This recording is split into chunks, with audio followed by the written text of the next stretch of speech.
speakers are the brilliant minds. Leave me with very little room to ask questions already.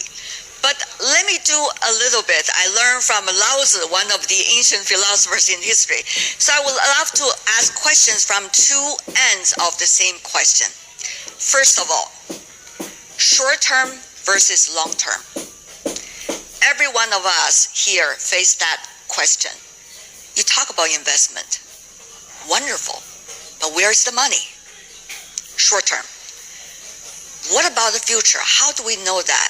We love the directions you three gentlemen pointed to all of us in the Asia Pacific, but we cannot guarantee the certainty of the future you described. So, what about short-term, long-term? Let's go with this way, yeah? Is it okay this time? Professor Schwab, briefly. Short-term, long-term. Certainly, we have to think long-term, and as I mentioned, we have to think in strategic terms. This does not exclude to be very preoccupied with certain short-term issues. I'm thinking particularly, and here, by the way, this region has a great advantage with a higher macroeconomic stability in general compared to some of the European countries, because fiscal policies are now very difficult to be adopted in order to invest into the future. As you rightly said, we have squeezed out the national budgets and the capabilities of government facilitating investments into the future. So business has to come in whatever you can, and I would invest now as far as I can, and particularly invest into being at the top of the digital and green economy, because this will pay the dividends in the future, being at the forefront of the digital and green economy. What about for a president of a country in the Asia Pacific? Short-term, long-term? Well, I will be specific to the Philippine experience. Short-term issues are very simple. It is actually, at this point, it is survival for many of our people, simply because prices of fuel, prices of food has risen up to such an extent that they simply cannot afford to survive without assistance from the government. And hence, we are still presently in the Philippines providing just direct cash transfer payments. This is not something that we prefer to do. I don't think that anyone is particularly enamored with direct cash transfer payments, but it is the only way that we can mitigate the situation that our people have. So that is something that we are hoping with the creation of jobs and with the growth of the economy to slowly begin to dial down. And it is with the pandemic beginning to ease, at least in our case, then there's a great deal of hope that emergency situation will slowly resolve itself into some kind of normalcy. In the long term, there really are, I agree with Mr. Moritz, the changes that need to be made are structural. They have to be done structurally, because this is a different world, this is a different economy. And as we were discussing in the green room, he says, we're not playing catch up. And I said, even if you were, what are we trying to catch up to? 2019? I don't think that that's the plan. And so we have to be, we cannot be too married to the ideas that we were holding as truths before, and we have to be willing to make big changes, but with recognition that from what is actually happening around the world. But when we make these structural changes, I like to pick up on the point that Dr. Schwab made, is innovation. We must allow still innovation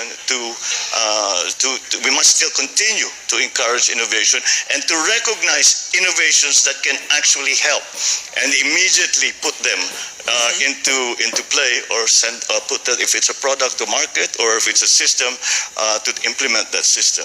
So the agility that Mr. Moritz is saying, I think, is the key to the future in the long term for not only the ASEAN, Asia-Pacific region, Indo-Pacific region, but for the whole world. Thank you, Mr. President. Short-term, long-term, Mr. Moritz. Let's be very clear for the politicians and the business leaders in the room. You actually need to survive the next 2 years to be able to thrive over the long term. And that requires you to deliver the trust and the outcomes and the immediacy to have the confidence and the trust of others to be willing to change for the long term. You need to deliver the results in the next 2 years to find the investment capacity to fuel the future. So as we think about this, it's a combination of two things. One is making sure you're delivering on the explicit needs in the short to enable the success in the long. Second is to describe and enable the journey. Right now, we talk about climate, for example, and Klaus's point and the president's points. It is not so black and white or binary to stop X and to move to Y. That'll be catastrophic to some economies and communities. It is the journey, a just and inclusive journey, that's going to be very important. And making sure that narrative is better understood by our stakeholders to better manage the short and long term is very, very important. Second question. What kind of state of the world are we in, and therefore the Asia-Pacific region? Is it being defined as, I could use in many different languages to describe the same thing or similar things, but in English it will be rivalry, competition, or cooperation, which we have seen in trade mechanism, at least in the Asia-Pacific region for decades. Maybe we start with Mr. President on that.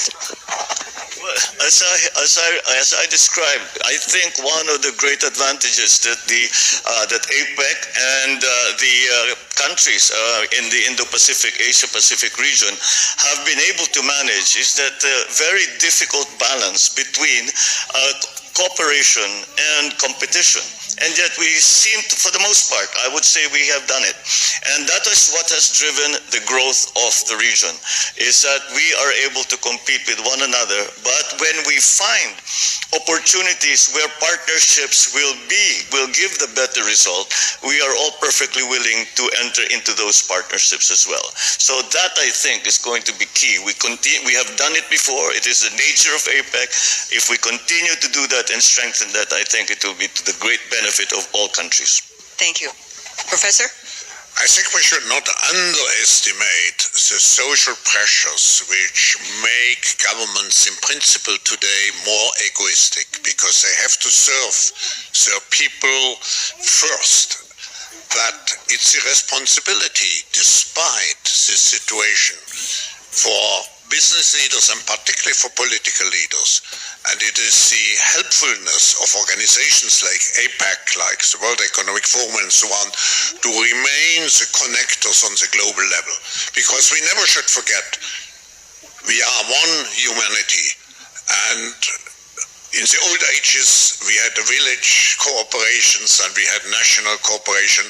Now we need global collaboration if we want to survive. Just look at climate change.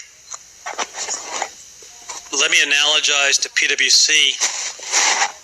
There's days where we compete fiercely with our competitors. There's days we come together to collaborate on societal opportunities, and we did so working with the World Economic Forum, where the consulting and accounting firms came together to land a recommended set of metrics, because the challenge was not business and a P&L, it was societal. Likewise, countries and companies need to do the same. The challenges we see today, and COVID it was one small example, albeit a challenging one, climate being the next, cannot be solved with competition in mind. And it does not limit itself to geographic borders or competitive landscapes. So it has to be compete when appropriate and collaborate as much as possible, to the extent possible. And as we sit here today, we are starting to see more signs where the world is trying to take those on, coming out of the G20 meetings or some of the other meetings that have been recently announced, and that hopefully gives us some more bright spot in the world of clouds that we see in front of us. And I'm sure the fruitful results, shall I say, of the G20, particularly on the sidelines, many bilateral meetings, including between the two world's largest economies, going to bring us a lot of opportunity for cooperation as well. Last question. Oh my God, we only have 30 seconds left. Maybe we have 1 more minute for our speakers. Just very briefly, you all talk about building trust.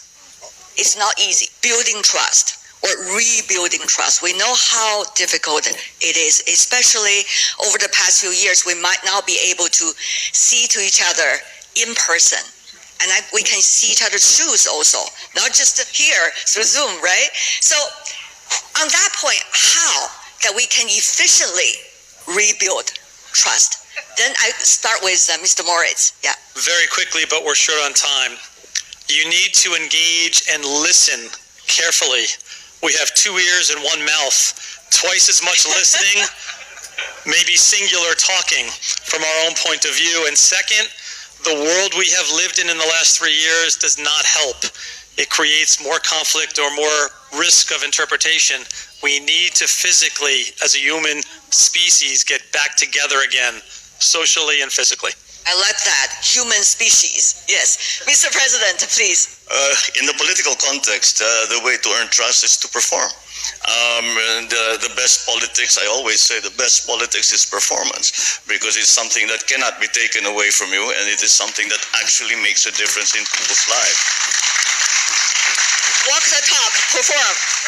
Perform, and you will get the trust back of the people, and that is what we all politicians, and I'm sure even people from the business side, that's what we strive for. Thank you so much. Professor Schwab. Short answer. Microphone. To be trusted. Short answer: to be trusted leaders. Now, what does it mean to be a leader and a trusted leader? You have to have brains, soul, heart, muscles, and good nerves. Let me explain. You have to be really professionals who look forward, strategists. So you have to have purpose. I think you get the trust if you show that you live up to a purpose. Finally, the heart. You have to do with passion what you are doing. And the muscles you have to translate into action and walk the talk. And finally, as we say, we are in a crisis preparing for better times. We have to have good nerves. Thank you.